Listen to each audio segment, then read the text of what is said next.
नमस्कार दोस्तों। आज हम इस वीडियो में बात करेंगे राशि नंबर 9 और राशि नंबर 10 के बारे में, यानी कि धनु राशि और कैप्रिकॉर्न राशि के बारे में। तो पहले हम शुरुआत करते हैं धनु राशि से। धनु राशि यानी कि सैजिटेरियस राशि। तो धनु राशि का राशि चिन्ह है धनुर्धर। इसकी पाश्चात्य संस्कृति या पाश्चात्य कल्चर के हिसाब से 22 नवंबर से 21 दिसंबर तक जो भी लोग जन्म लेते हैं उनकी राशि सैजिटेरियस यानी कि धनु राशि होती है। ये पाश्चात्य संस्कृति के हिसाब से है, यानी कि वेस्टर्न कल्चर के हिसाब से। और इसका राशि स्वामित्व जो है वो देवगुरु बृहस्पति के पास है। तो धनु राशि के स्वामी देवगुरु बृहस्पति होते हैं और बुध के लिए ये डेट्रीमेंट राशि है। डेट्रीमेंट यानी कि हानिकारक राशि, यानी कि अगर बुध इस राशि में आएंगे तो वो नेगेटिव रिजल्ट ही देंगे या बुध खराब हो जाएंगे इस राशि में आकर के। और एग्जाल्टेशन इसमें कोई प्लैनेट होता नहीं है। ये राशि किसी भी प्लैनेट के लिए एग्जाल्टेड राशि या उच्च की राशि नहीं कहलाती और ना ही किसी भी प्लैनेट के लिए डेबिलिटेटेड राशि यानी कि नीच की राशि भी नहीं कहलाती। यानी कि इस राशि में आकर के कोई भी ग्रह नीच का या उच्च का नहीं होता। इस राशि का राशि तत्व है अग्नि। ये अग्नि तत्व की राशि है और इस राशि का जो स्वभाव है वो म्यूटेबल है। म्यूटेबल यानी कि ये एक द्विस्वाभाविक राशि है, यानी कि ये चर स्वभाव भी इसके अंदर देखा जाता है और स्थिर स्वभाव भी इसके अंतर्गत देखा जाता है। मैंने अपनी पहली वीडियोस में आपको समझाया हुआ है कि राशि मुख्यतः 3 स्वभाव की होती हैं, चर, स्थिर और द्विस्वभाव। चर राशियां वो राशियां होती हैं जो गतिमान है यानी कि गतिशील है, और स्थिर राशियां वो राशियां होती हैं जो एक जगह पर स्थिर रहती हैं। और द्विस्वभाव राशियां वो राशियां होती हैं जिनके अंदर चर स्वभाव भी मौजूद होता है और स्थिर स्वभाव भी मौजूद होता है। वो अपने हिसाब से या अपनी स्थितियों के हिसाब से चर या स्थिर में चेंज होती रहती हैं। तो वो राशियां कहलाती हैं द्विस्वाभाविक राशि यानी कि म्यूटेबल राशियां। तो धनु एक द्विस्वाभाविक राशि है यानी कि म्यूटेबल राशि है। अब आइए जानते हैं इसके जातक का स्वभाव कैसा होता है, गुण कैसे होते हैं। इसका स्वामी गुरु है, जैसे कि मैंने आपको पहले भी बोला कि धनु राशि देवगुरु बृहस्पति की राशि है। इन जातकों की खासियत यह होती है कि ये विपरीत स्थिति में बेहतरीन प्रदर्शन करते हैं, यानी कि इनके लिए स्थितियां कैसी भी हों, अनुकूल हों या ना हो, वो अपनी कार्य से, अपने कर्मों से स्थितियों को अनुकूल बना लेते हैं। ये जातक बहुत अधिक सोचते हैं, इस कारण निर्णय लेने में देरी भी करते हैं, लेकिन एक बार जिस निर्णय पर पहुंच जाएं उससे डिगते भी नहीं हैं, उसको करके ही रहते हैं। सत्य के साथ रहते हैं और किसी के साथ अन्याय हो रहा हो तो उसके साथ जा खड़े होते हैं। बोलने में इतने मुंहफट होते हैं कि यह जाने बिना कि सामने वाला क्या बीत रही होगी बोलते जाते हैं। मतलब कि ये सामने वाले के ऊपर कुछ भी बोल सकते हैं, यानी कि मुंहफट होते हैं, यानी कि स्ट्रेट फॉरवर्ड होते हैं। इनके अंदर जो होता है वही इनकी जुबान पर होता है। ये सामने वाले के बारे में जो भी सोचते हैं वो उनके मुंह पर बोल देते हैं या वो उनके सामने बोल देते हैं तुरंत। ये कोई संकोच नहीं करते। मुंहफट इसी चीज़ को कहते हैं, स्ट्रेट फॉरवर्ड होना, मुंहफट होना।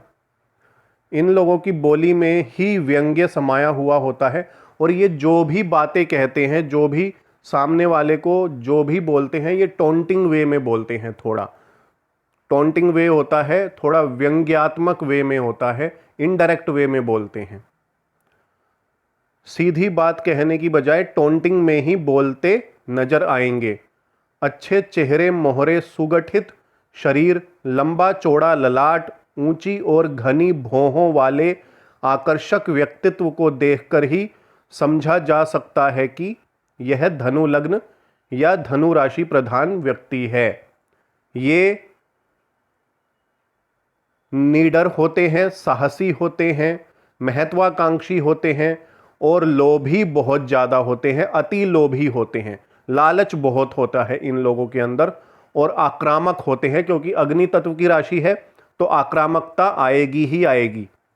इन लोगों की ज़िंदगी में अनायास लाभ नहीं होता है, अचानक इनको लाभ नहीं प्राप्त होता है, क्योंकि देवगुरु बृहस्पति की राशि है तो वो धीरे धीरे स्टेप बाय स्टेप ही इनको लाभ देते हैं, लेकिन अचानक से लाभ ये नहीं ले सकते, क्योंकि देवगुरु बृहस्पति का स्वभाव भी आएगा और वो लाभ लेना नहीं जानते।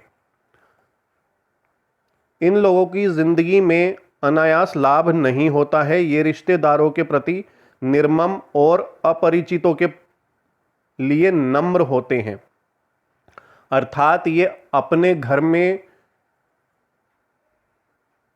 तो बहुत ज़्यादा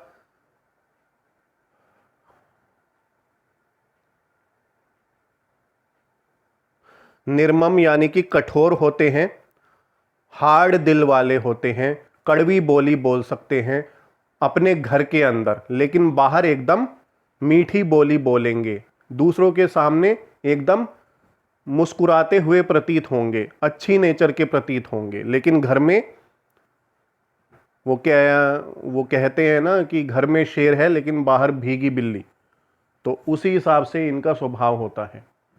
दूसरों के सामने ये बहुत ही नम्रता दिखाएंगे, लेकिन घर में आते ही जंगली हो जाते हैं।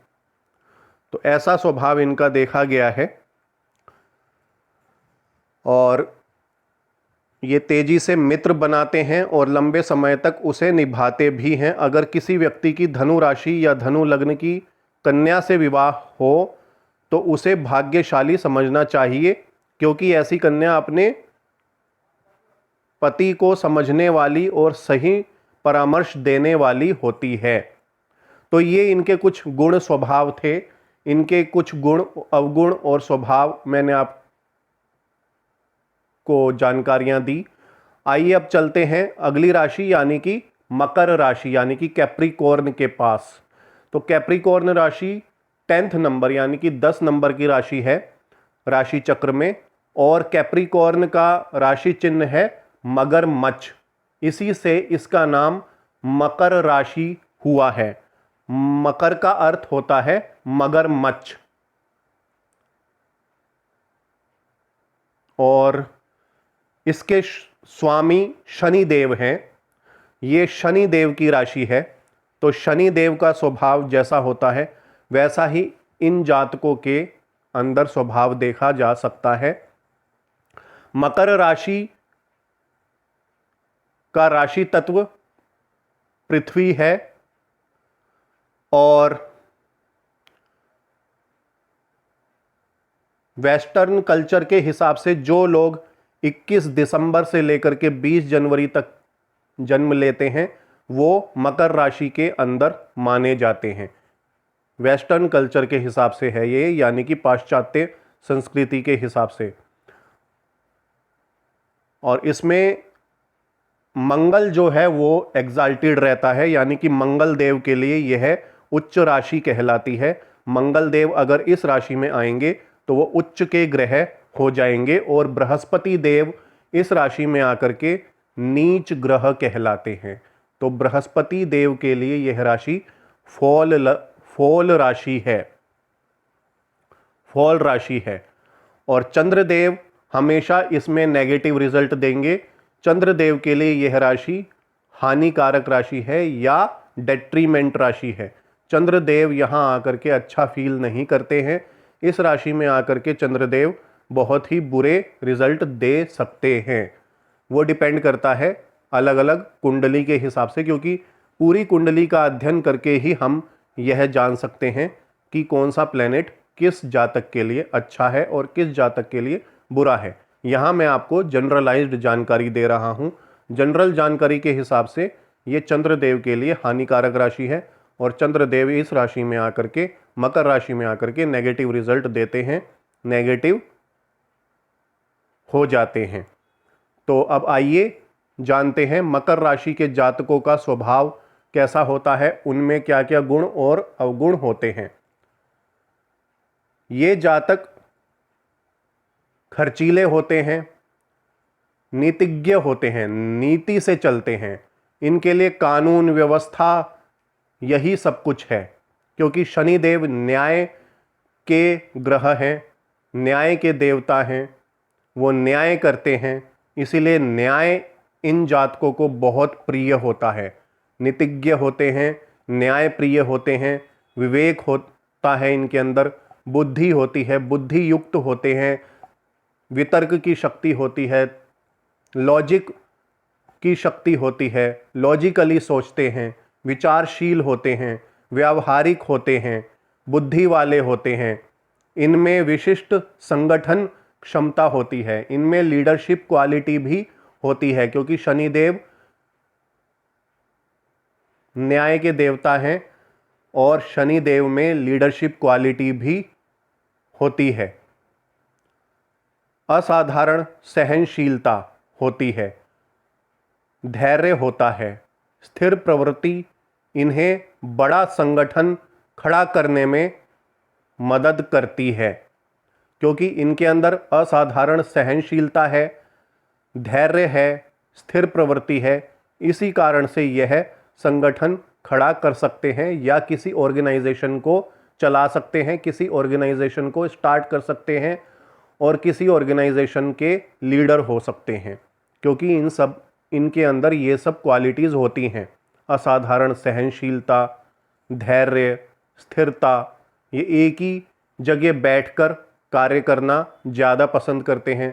धैर्य होता है इनमें, अगर कोई काम खराब हो रहा है बार बार तो भी ये घबराते नहीं हैं, धैर्य से उसको ठीक करने की कोशिश करेंगे।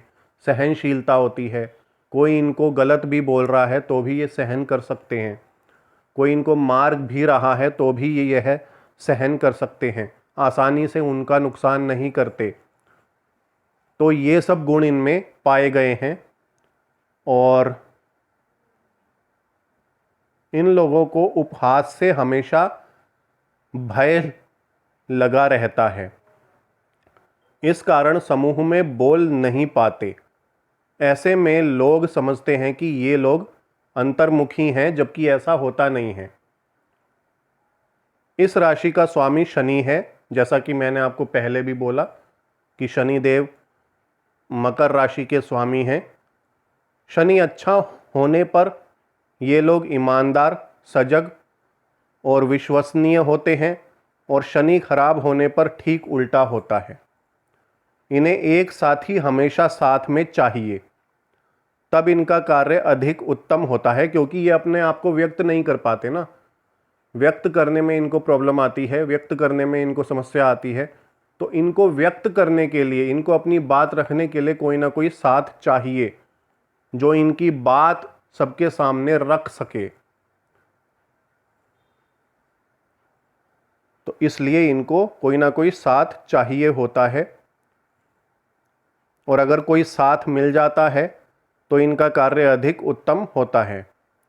इन जातकों में अहंकार, निराशावाद, अत्यधिक परिश्रम की कमियां होती हैं।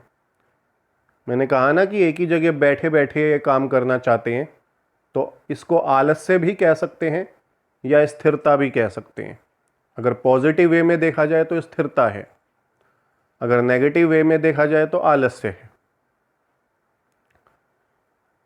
इन्हें चिंतन, पक्षाघात, एनालिसिस, पैरालिसिस की समस्या होती है, क्योंकि यह बहुत ज़्यादा सोचते हैं, न्यायप्रिय होते हैं। तो सब कुछ, ये कैसे होगा, इसमें क्या कानून लगेगा, इसमें क्या न्याय होगा, ये हमें फ़ायदा देगा नहीं देगा, बहुत डीप स्टडी करके ये डिसीज़न लेते हैं। इसीलिए इनको डीप थिंकिंग की वजह से, डीप थिंकिंग करते रहने की वजह से इनको कई बार ऐसा फील होता है कि मैं कुछ सोच ही नहीं पा रहा हूँ। उसी कंडीशन को हम कहते हैं एनालिसिस पैरालिसिस। जातकों को सजग रहकर इन समस्याओं से बचने की कोशिश करनी चाहिए। तो ये थी हमारी आज की इस वीडियो की दो राशियां, मकर राशि और धनु राशि। तो इसी के साथ मैं ये वीडियो समाप्त करता हूं। अगली वीडियो में मैं आपके सामने लेकर के आऊंगा कुंभ राशि और मीन राशि। हमारी दो लास्ट राशियां रह गई हैं, उन राशियों के बारे में जानकारी दूंगा, कुंभ राशि और मीन राशि के बारे में। तब तक के लिए इजाज़त दीजिए। धन्यवाद।